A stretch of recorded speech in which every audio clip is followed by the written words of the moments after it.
Outro médico disse-me: não preciso de intuição médica, tenho que chegue. Quero conhecer os padrões familiares e as questões espirituais mais profundas dos meus doentes, porque sei que é dessa informação que precisam para se curarem. Precisam mais disso do que de medicamentos, que apenas lhes mascaram temporariamente os sintomas.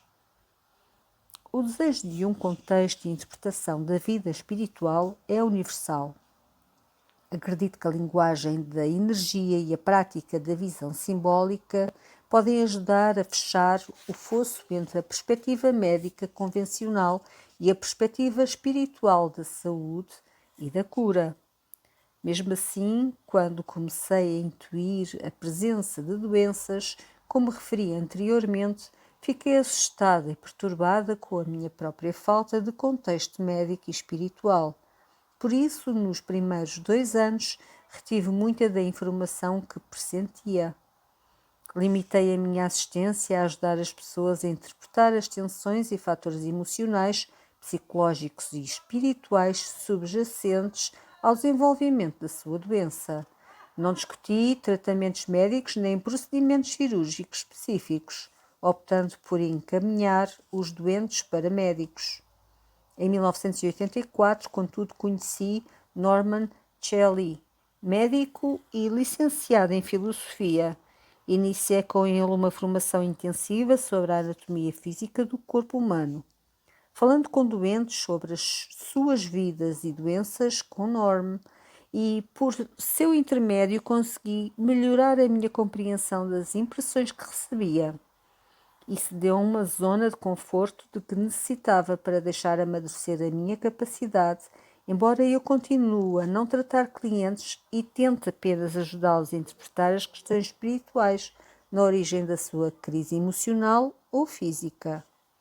Durante os anos em que trabalhei com o Norm, que se tornou meu colega clínico e um querido amigo, aprendi que a minha aptidão tem mais valor nas fases anteriores ao desenvolvimento de uma doença física. Antes de o corpo produzir uma doença física, indicadores de energia como letargia e depressão prolongadas dizem-nos que estamos a perder vitalidade.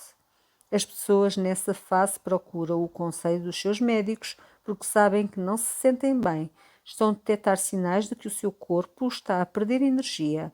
Frequentemente, no entanto, as análises clínicas indicam nada a ver de errado porque ainda não conseguem identificar nada que esteja a acontecer ao nível físico.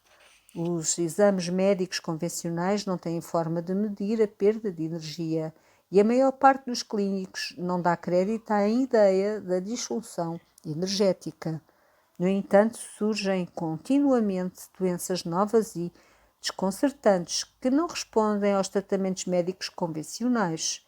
Algumas, como a SIDA, podem ser diagnosticadas através da metodologia clínica convencional, enquanto outras parecem desenvolver-se em resultado do ritmo de alta voltagem das nossas vidas e da exposição constante à energia eletromagnética de computadores, antenas de satélite, telemóveis e dos muitos outros dispositivos com que sobrecarregamos o ambiente. Doenças como o síndrome de fadiga crónica e perturbações ambientais são presentemente doenças não oficiais, de acordo com as normas médicas convencionais, carecem de uma causa microbiana identificável.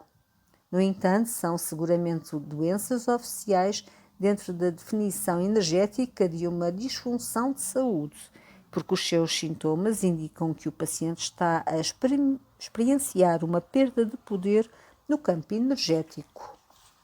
A intuição médica pode ajudar os médicos que entendem o corpo humano como sendo tanto um sistema físico como um sistema energético, que tem um contexto espiritual para a experiência humana, a identificar o estado energético de uma doença física e tratar a causa subjacente, bem como os seus sintomas. O tratamento no campo da energia pode incluir um conjunto de terapias, tais como aconselhamento psicológico, acupuntura, massagem e homeopatia. O ingrediente essencial para a cura energética continua a ser, no entanto, o envolvimento ativo do doente. Por mais urgentemente que um intuitivo médico o avise da probabilidade de uma doença, os avisos não curam. A ação, sim. Nada me agradaria mais do que transmitir-vos imediatamente a minha aptidão intuitiva através dos meus livros e workshops. Mas só com anos de prática desenvolverão na totalidade as vossas próprias intuições. O estágio intuitivo que fiz com Norm, um neurocirurgião formado em Harvard e fundador da American Holistic Medical Association, deu-me a capacidade de trabalhar como profissional. Qualquer pessoa pode beneficiar de seguir os ensinamentos deste livro e melhorar a sua clareza intuitiva, mas por ser tão essencial um programa de estágio para o pleno desenvolvimento da intuição, num futuro próximo, Norm e eu tencionamos ajudar alunos clinicamente intuitivos a fazer os seus programas de estágio em centros de saúde holísticos nos Estados Unidos da América. Norm e eu realizamos um programa sobre a ciência da intuição na sua quinta de Springfield, no Missouri, cujo objetivo é ensinar as pessoas a utilizar a intuição como uma parte normal das suas aptidões perceptivas. A ideia de um programa de estágio de intuição médica teria parecido algo excessivo há uma década, mas desde então e quanto sociedade, tornamo-nos cada vez mais abertos a tratamentos médicos que usam o conhecimento antigo do fluxo de energia dentro e em volta do corpo humano, incluindo a acupuntura, a acupunção e Qigong, entre outros. Como escreveu Larry Dozy em Meaning and Medicine, precisamos de praticar medicina da era 3, terapias que combinam abordagens espirituais e físicas, holísticas e alopáticas da cura física e emocional. Não posso deixar de sentir que os intuitivos médicos acabarão por se tornar membros essenciais das equipas de cuidados de saúde, tanto neste país como em todo o mundo. O mundo médico convencional está no limiar do reconhecimento da ligação entre a disfunção energética ou espiritual e a doença. É inevitável que um dia transponha a divisão entre corpo e espírito, mas entretanto podemos ajudar-nos a nós próprios, construindo as nossas próprias pontes para o espírito, aprendendo a linguagem da energia e a capacidade da visão simbólica. Através deste livro, espero que aprendam a pensar em vós próprios na linguagem da energia, tão nitidamente como veem agora o vosso corpo físico, e que comecem a cuidar do espírito tão conscienciosamente como cuidam agora do vosso corpo físico. Introdução. Uma breve história pessoal. Como digo às pessoas que participam nos meus workshops e palestras, vou levar-vos para um mundo que existe por trás dos meus olhos. Mas se primeiro vos contar a série de chamadas de despertar que conduziram à minha própria perspectiva, se primeiro vos apresentar as muitas pessoas e acontecimentos diversos que ao longo dos anos me levaram a tornar-me uma intuitiva médica, poderão aperceber-se melhor da orientação interior que atua na nossa e vossa vida. Pontos críticos. Aprendi tudo o que tem valor profissional, pessoal e espiritual para mim através do meu trabalho como intuitiva médica.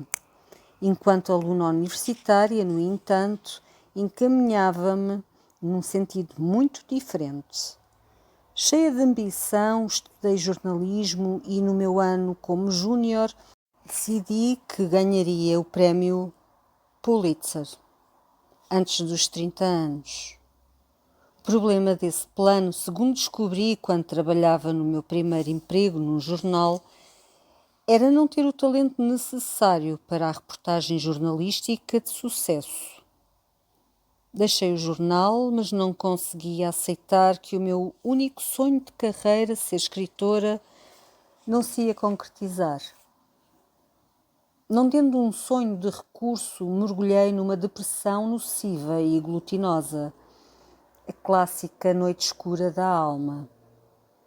Nos meses piores dormia até tarde e depois sentava-me no chão do escritório, em casa, a olhar para artigos de revista meio escritos. Uma manhã, quando acordava de um sonho profundo, ainda naquele estado entre o sono e a vigília, fui avassalada pela sensação de ter morrido e de só me lembrar desta vida. Senti-me grata porque a minha vida ter terminado. Quando abri finalmente os olhos e me apercebi de que ainda estava bem viva, fui invadida pela náusea e passei a manhã a vomitar a minha desilusão.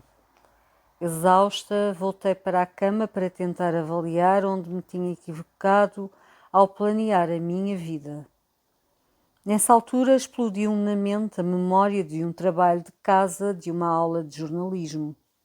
A minha professora de jornalismo tinha passado bastante tempo a sublinhar a importância da objetividade na reportagem jornalística correta. Objetividade, dizia, significa demarcar-se emocionalmente do assunto que se relata, procurando apenas os factos que descrevem uma situação. Pediu-nos para imaginarmos que havia um incêndio num prédio e que havia 4 repórteres, cada um numa esquina diferente, a cobrir a história. Cada repórter teria uma visão diferente do mesmo acontecimento. Cada um deles entrevistaria as pessoas na sua esquina. A pergunta que nos punha a professora era: qual dos repórteres tinha os factos reais e a perspectiva correta? Ou seja, qual dos repórteres vira a verdade? Subitamente, aquela simples tarefa que há muitos anos assumiu para mim um imenso significado simbólico, talvez verdade e realidade sejam de facto apenas questões de percepção, pensei eu. Talvez estivesse a ver a vida só com um olho, vendo o prédio de uma esquina e partilhando com outros a quem também faltava profundidade de percepção. Apercebi-me então de que tinha de abrir o outro olho e sair daquela esquina. A minha mente, exausta e frustrada, deu então um novo salto para trás. No ano a seguir à minha licenciatura, tinha deixado a minha terra, Chicago, para ir trabalhar no Alasca durante um verão. Atravessei o país com bons amigos até Seattle, onde apanhámos um ferry e seguimos pela passagem interior numa viagem de 3 dias até Haines. Nenhum de nós dormiu durante esse tempo todo, de maneira que quando chegámos a Haines víamos praticamente a dobrar. Um homem foi esperar-nos ao cais e levou-nos numa carrinha do ferry para o hotel local. Fomos para o quarto, caímos nas camas e toda a gente mergulhou num sono profundo, menos eu. Estava demasiado excitada, por isso saí do hotel e comecei a andar pela cidade. O condutor da carrinha viu-me, parou o veículo e perguntou-me onde ia. Disse-lhe que ia dar um passeio. Ele disse-me para entrar para a carrinha, o que fiz, e deixou-me em frente de um edifício de madeira antigo de 2 andares. Suba ao 2º andar, disse ele. A mulher que lá vive chama-se Rachel. Vá conversar com ela um bocado. Eu volto para a buscar. Hoje, de regresso a Chicago, esse comportamento seria considerado bastante perigoso. Mas na altura a minha capacidade de raciocínio tinha sido eclipsada pelo cansaço e pelo meu fascínio pelo Alasca. Portanto, fiz exatamente o que ele sugeriu. Subi as escadas e bati à porta. Uma mulher nativa americana com cerca de 80 anos, Rachel, abriu a porta e disse: Ora, vai entrando. Vou fazer-lhe um chá. Era assim a etiqueta do Alasca. Hospitalidade amável, confiante e calorosa. Não pareceu surpreendida por me ver, nem agiu como se eu fosse uma imposição. Para ela era apenas uma experiência banal de alguém que aparecia para tomar chá e conversar. Sentada sonhadoramente em casa da Rachel, senti-me como se estivesse entre dois mundos diferentes. Metade do apartamento estava decorado com objetos da cultura russa, ícones da Madonna Negra, um samovar no qual Rachel fazia o chá, cortinas de renda russas. A outra metade era índia, a tabasca, e incluía um pequeno tótem e uma manta índia pendurada na parede. Erguendo os olhos no samovar, Rachel reparou que eu estava a olhar para o tótem. Sabe como se lê um tótem? Perguntou. Não, respondi. Não tinha percebido que se podia ler. Ah, podem sim. Os tótems são afirmações espirituais sobre os guardiãos da tribo, disse Rachel. Olhe para aquele. O animal no topo é um urso. Isso significa que o espírito do urso, forte, esperto na perseguição da presa, mas nunca matando só por matar, apenas por proteção e necessitando de longos períodos de sono para recuperar as forças, guia a nossa tribo. Devemos imitar esse espírito. Ao ouvir estas palavras, acordei. Estava na presença de uma boa mestra e uma boa mestra desperta-me imediatamente a atenção. Rachel contou-me que era meio russa, meio athabascã e que vivia no Alasca muito antes de este se ter tornado um estado. Ao partilhar, ainda que por pouco tempo, os seus antecedentes e tradições espirituais, athabascã comigo mudou a minha vida para sempre. Vê aquela manta na parede? Aquela manta é muito especial.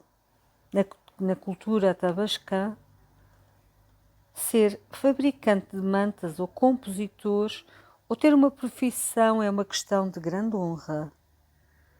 Tem que se ter autorização de um compositor para cantar as suas canções, porque elas contêm o seu espírito. E quando se é fabricante de mantas, é proibido começar a tecer uma manta, a menos que se saiba se vai viver o suficiente para a terminar.